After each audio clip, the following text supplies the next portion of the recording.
अगं मला पण तुला काहीतरी सांगायचं आहे. हो मग आज तुम्हाला भेटशील का आत्ता? आत्ता? पण आत्ता वेळ नाही मला, मी तुला संध्याकाळी भेटतो. ठीक आहे चालेल, पण नक्की या, मी वाट बघेन. हो ठीक आहे चालेल. हा डॉक्टर मी येतोच आहे, हॉस्पिटलला पोचतो. हो. आकाश, मला खूप दिवसांपासून तुला काहीतरी सांगायचं होतं. ऐक ना, माझं ऐकून घ्या आधी. माझ्या घरच्यांनी माझं लग्न ठरवलंय, मुलगी बघितलेली, तर माझ्या लग्नाला नक्की या.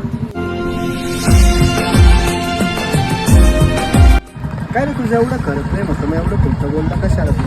घर काय हे माझी ब्लड रिपोर्ट आहे. मग मी 1 महिना जगणार आहे आणि त्यासाठी तिचं पूर्ण आयुष्य खराब. हो तुना खोटा या वादावर भरोसा मी करी गया. हो तुना